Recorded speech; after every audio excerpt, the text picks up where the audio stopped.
Hello everyone, আমি রিমি। আমার রোজনাম চান নতুন একটি ভিডিওতে তোমাদের সকলকে ওয়েলকাম। আজকে তোমাদের সাথে এঁচোড়ের রেসিপি শেয়ার করব। তাহলে চলো দেখে নিই কী কী লাগবে। এখানে দেখো, ফার্স্টেই আমি এঁচোড়টাকে কেটে ভালো করে ধুয়ে পরিষ্কার করে নিয়েছি। আর এখানে আমি কাঁচা এঁচোড় দিয়েই রান্না করব, এটাকে কিন্তু আমি সিদ্ধ করিনি। আর এখানে আমি একটা আলু কেটে নিয়েছি ডুমডুম করে। কড়াইতে তেল বসিয়ে দিয়েছি গরম হওয়ার জন্য। আর কেটে রাখা যে আলুটা রয়েছে সেটাকেও এখন আমি ভেজে নেব। আলুটাকে ভেজে তুলে নিয়েছি। আর সেই তেলেই এখন কেটে রাখা যেই এঁচোড়টা রয়েছে সেটাও আমি দিয়ে দেব। আর দিয়ে দেব হচ্ছে এটার মধ্যে নুন আর হলুদ। কিন্তু তার আগে 1 থেকে 2 মিনিট তেলের সাথে এঁচোড়টাকে হাই ফ্লেমে ভালো করে আমি ভেজে নেব। আর তারপরে নুন হলুদটা অ্যাড করব।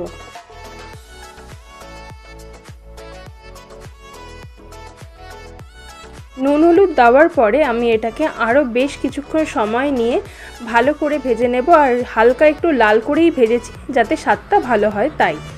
আর এঁচোড়টা ভেজে তুলেও নিয়েছি। এখন গোটা কিছু মশলা আমি ফোড়ন দিয়ে দিলাম, তেজপাতা, জিরে আর শুকনো লঙ্কা দিয়ে মশলাটা ভাজা ভাজা হয়ে গেলে এটার থেকে যখন একটা সুন্দর গন্ধ বেরোবে তখন কেটে রাখা পেঁয়াজ কুচোটাও আমি দিয়ে দেবো।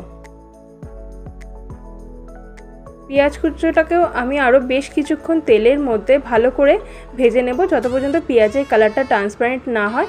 আর এই দিকে আমি একটা পেস্ট বানিয়ে রেখেছি কাঁচা লঙ্কা, টমেটো, আদা আর রসুনের। এই পেস্টটা আমি ভেজে রাখা পেঁয়াজটার মধ্যে দিয়ে দেব। আর দিয়ে তত পর্যন্ত কষাবো যত পর্যন্ত এটার কাঁচা গন্ধটা না যাচ্ছে।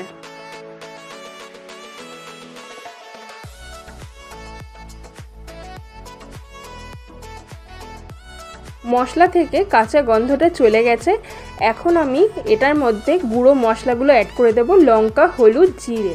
আর দিয়ে এটাকে আরও বেশ কিছুক্ষণ সময় ধরে কষিয়ে নেব যত পর্যন্ত না এই মশলা থেকে তেল ছাড়ছে। মশলাটা দেখো আমার ভালোভাবে কষানো হয়ে গেছে। এখন ভেজে রাখা এঁচোড় আর আলুটাও আমি অ্যাড করে দেব। দিয়ে এটাকেও আমি আরও 3 থেকে 4 মিনিট ভালোভাবে কষিয়ে নেব। আর এটার মধ্যে আমি আবারও কিছুটা নুন অ্যাড করে দিলাম, কারণ আমার নুনের পরিমাণটা একটু কম হয়েছে তাই। আর জলটাও এখন আমি অ্যাড করে দিয়েছি। আর এখানে আমি উষ্ণ গরম জল ইউজ করেছি। আর যেই বাটিটাতেই এঁচোড় আর আলুটাকে ভেজে তুলে রেখেছিলাম সেই বাটি ধোয়া জলটাই আমি এখানে দিয়েছি। আর এখন এটাকে সিদ্ধ হওয়ার জন্য কিছুক্ষণ রেখে দেব।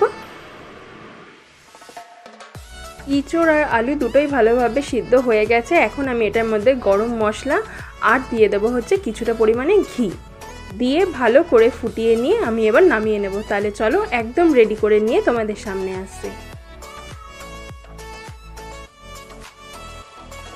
আর এই দেখো আমি বাটিতে সার্ভ করে নিয়ে চলেও এসেছি আজকের আমাদের এঁচোড় কষা। যদি তোমাদের আজকের এই রেসিপিটা ভালো লাগে তাহলে প্লিজ একবার বাড়িতে এইভাবে ট্রাই করে দেখো।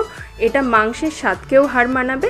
আর ভিডিওটা ছেড়ে যাওয়ার আগে একটা লাইক, শেয়ার, সাবস্ক্রাইব করে দিও। আজকের জন্য টাটা, সবাই ভালো থেকো, সুস্থ থেকো। দেখা হবে নেক্সট ভিডিওতে।